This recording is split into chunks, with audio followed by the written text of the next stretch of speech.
Hello, travelers, and welcome back to another episode of the Architect's Forge. In this episode, we are going to look at one of the scariest units in the game, the Shadows of the U, the elite ambushers of the Syenann. And as always, we will begin by looking at their lore.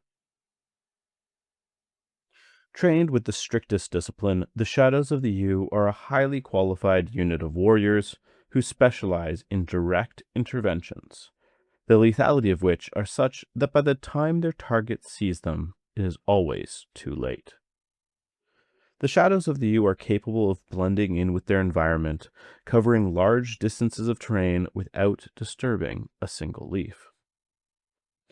Their movements are so stealthy and precise that more than one Embersigian arquebuser has seen their weapons splattered with their own blood before they have even had the time to raise it up and charge. The efficiency and effectiveness of the Shadows of the U facilitate their coordination with any unit of forest troops. The truth, however, is that they prefer to act alone, taking charge of missions whose success only they can guarantee, rather than searching out and destroying the enemy. Whoever is unlucky enough to come across a member of the Shadows of the U doesn't have long to live, and will not live long enough to tell the tale. So, that is who the Shadows of the U are, a terrifying unit in the lore, and as we'll see, a terrifying unit on the table. Before we move into their profile that we use in the game of Warcrow, just a quick reminder that if you're enjoying the videos, please remember to like, follow, and subscribe to the channel. It really helps, get the channel out to other people, and lets me know what that you guys are enjoying it, and any feedback or comments that you have is always appreciated. I make sure to read any comments in below, so please, if you have any thoughts on ways I can improve the videos, or if you have different thoughts on maybe how that I think of the Shadows of you, please let me know in the comments below. And if you did want to support the channel financially, there is both an option to join the channel as a member on YouTube at the marked or intact levels, as well as in the description, there is a link to a Buy Me a Coffee. But with that, let's move on to the Shadows of the U and see how they play on the table. Looking first at their basic stats, the Shadows of the U come in at 35 points, which is a high cost for a unit, but it is kind of be expected of these elite infantry, with 35 and 40 points being the highest cost we've seen to date of a unit. Now, their speed is very, very fast, the fastest in the game, with a speed of 4.4 and a long charge of 11. Making them very good at both getting around and repositioning on the board, as well as being able to charge enemies from a great distance away. Now, they do only have 2 wounds, which is the lowest of any of these 2 model units, which does make it so they can't take that much damage before simply being removed from the table. That said, they do have ways around that, but we'll get to that in a bit. They have a good willpower of a orange and a yellow, pretty much the minimum you'd expect for a 35-point unit, but it's still good nonetheless, and a good morale of 2. Thankfully, they are only availability 1, otherwise I expect Syenann would be bringing way too many of these for any non-Syenann player to like. They are elf infantry, which will be mattering for joining words. They do also have the shadow tag, which does matter for a character. Not the shadow of their own. One of the captains, that we'll get to later, that has an ability that affects units with the shadow tag. Otherwise, there aren't too many interactions with it right now. More interestingly, they do have the ambusher ability. This is a very powerful ability that allows them to deploy on the table 10 strides away from an opponent, and then they get to perform their full activation, so taking both actions. This allows this very deadly unit to appear near an enemy and then charge them, noting that they have a charge of 11, which means they can get to anyone within 13 strides of where they land, and they can kind of just jump in. Now, that distance is tied to line of sight, so if your opponent can't see you, say you drop in the middle of a line of sight blocking wood or forest, they won't be able to necessarily charge out.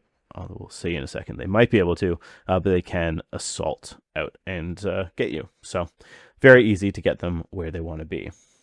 Speaking of for forests, they do have preferred terrain, both rugged and forest, which means they will ignore the keywords on a forest piece of terrain, like line of sight blocking. So they can actually see through forests, even if your opponent can't see you, allowing them to drop down into forests near the enemy and be able to charge out, not even needing to stay that 10 strides away. The preferred terrain rugged is also really nice because it means they can start moving through that terrain that otherwise slows people without having their massive speed reduced, or ignoring the prevention of charges through rugged as well, making it pretty much that if the shadows want to get to you, it's really hard to stop them. Moving on, in terms of conquest, they have one at full and at degraded strength. Pretty standard for elite troops if they're not even higher, so it's fine, conquest, but nothing particularly special. And as I've said, they are a 2-model unit, so they are a small unit size. This is the smallest number of wounds of any multi-model troop unit, with only 4 wounds to kill this entire unit, but that will be easier said than done. But we'll get to that later. First, let's look at their attack. So they come in with an attack of 2 reds, an orange, and a yellow, with the ability to stress for a hollow hit and a special. This gives them an average of 3 1/4 hits with a maximum of 6. This is pretty good damage with a nice strong max, and the switches really just make it even better. The average number of specials they can get is 1.88. But again, with that stress, they can guarantee make it up, get to 2.88 with a guarantee of at least 1. On average, without stressing, you won't get their 2 special switch, but it can help balance when you get a bit less hits. Usually you'll get a bit more specials, so the switch will help balance it out. But again, you can also make it much more likely by stressing. On average, you will get 0.63 hollow hits. And you can guarantee 1, pushing the average to 1.63 by stressing. So why would you want to do that? Why are those specials and hollows important? And for that, we need to look at the switches. So the Shadows of the U have 2 switches. First, for 2 specials, you can cancel 1 block from your opponent. As I said, you won't get this quite on average. You should get it if you stress, and this just helps push through even more damage. And that's the Shadow of the U's job. They are there to appear and just murder something. Speaking of murder, the second switch is a hollow hit, and this will just inflict a damage to your target. Now, on average, you won't get 1, but you can guarantee 1 with that stress, and when you do get them, it's really nice. Doing just straight damage is really good at getting it through. Your opponent can't block it, so even if they spike their blocks, they aren't going to block it, and this ignores a lot of different types of special defense, so this can be very nasty against units. It's also particularly nasty against low wound solo units that maybe for some reason can block a lot of hits. Straight damage can just kill them, and when you can guarantee 1, you have a good chance of getting it. Now, as most units do, they degrade, and when they degrade, their attack does get worse, going to 2.75 hits with a max of 5, because one of their 2 reds becomes an orange. Additionally, when they stress, they no longer get the special, just a hollow hit. For a degraded profile, this is still pretty good damage. Your average goes to 0.63 hollow hits.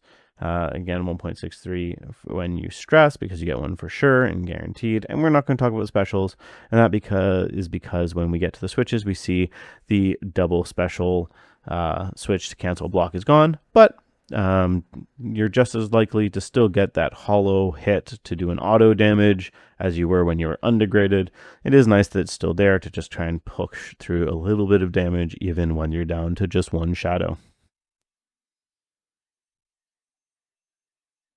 Now, we might expect a low wound unit that hits really hard, maybe be a glass cannon, but defensively, these guys are actually quite good. On defense, at full strength, they have 2 greens, 2 blacks, with the ability to stress for a block and a special. And this will average you 2.25 blocks with a maximum of 6, which is very high. So when you spike, it feels really bad for your opponent. And you can guarantee one with a stress, getting that average gets pushed up to that nice 3.25. This is a good defense, and just like the attack, it only gets better when we start looking at the switches, which we'll do in a second.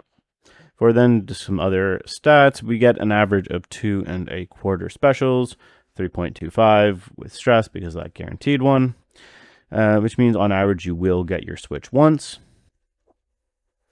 And then additionally, you'll average 0.75 hollow blocks. It is worth noting that if on those green dice you are not getting a hit block, you are very likely getting a hollow block. There's not really any, I think, dice faces that have nothing on a green die. But let's get into their switches because they really help make this unit particularly annoying in when being attacked in melee. First, there is the double special switch that if the unit is engaged, they can place themselves 5. You're quite likely to get this one, especially if you stress. And what it can do is it allows you to prevent being pushed back, maybe off an objective, because if you place yourself to not be engaged anymore, your opponent, even if they win the fight, don't push you back. It can also just help you get into a position to be free to then charge. This unit likes charges and likes being the one charging, not just being in prolonged combat. So this lets you jump out and then jump right back in, or jump into maybe a squishier target that you were trying to get to. Then they have a second switch, which is the hollow shield, will cancel 2 hits from the attacker. Essentially, it's like a double block. You're not quite likely to get one, but when you do, it often neuters the enemy attack. If you get a couple of these and maybe a block or so, you're really just making it so the opponent's not going to push any damage through. It does mean that the green is going to guaranteed give you something good, which makes those 2 green dice very valuable. When degraded, your defense will drop a bit. You lose one of the black dice, which, as things go, isn't too bad.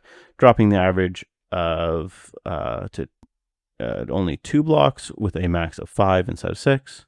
You're still averaging that 3 with a stress, because you can still stress to gain a block and a special. Again, this is pretty good defense, made better by those switches. On average, your specials drop to 1.38. Again, you can stress to get one, pushing it to 2.38. And in this case now, stress will actually guarantee you the special switch because it has changed, as we'll see in a second. Your average of the hollow blocks will only be 0.5 though, so you're even less likely to get it, but hey, you still have a shot. In terms of switches, they're pretty much the same. The big difference being the special switch now only requires a single switch, a special, which does mean that if you stress, you can guarantee it, meaning you can jump away if you really need to when there's only one guy left. And as before, the hollow block will still cancel 2 from your attacker. It's even more unlikely now, but when you do, it's still going to be putting a big damper on your opponent's attack and keeping those green dice guaranteeing you something good. Now the shadows have 2 abilities on their card, 2 passive skills, the first being camouflaged. And what this does is it requires no line of sight and targets all enemy units that are further than 7 strides from the shadow. All those units, so essentially any unit that's more than 7 strides from the shadow, cannot draw line of sight to the shadows of you if they are within 3 strides of any terrain element. Now, this has changed since the initial printing of the shadows of you, so if you have one of the older cards, make sure to note that it has changed. Maybe print off a new copy from Corvusbelli. This is really good. It helps prevent enemies from being able to charge the shadows. Essentially, you won't have line of sight, so you can't charge something you don't have line of sight to. So unless the enemy is within 7 strides, they aren't charging you. They aren't getting those charge rerolls. Maybe they can't even get to you because their assault isn't far enough. And more importantly, it makes it much harder to shoot the shadows because now those ranged units need to get within 7 strides to shoot you. Unless for some reason they have some sort of rule that lets them shoot without line of sight. This is really good because the shadows that you are much more survivable in melee combat, where they get their hollow block switch. Against a ranged attack, they're just raw dice, and sometimes those dice just don't roll hot. So being able to avoid being shot is quite good. Now, it is important to note, as been clarified, this does not apply during ambush. So when you are ambushing in, just being near terrain won't make it so you're getting around that, needing to be 10 strides away if the opponent can see you. This will only take place, this only becomes in effect once you are on the table to be within 3 strides of the terrain, and then it turns on. You can't use it to actually be deploying just near a piece of terrain and saying, oh, my opponent can't see me because they're more than 7 strides, I'm near the terrain. So just be aware, you can't use this to get around placing closer off of ambush.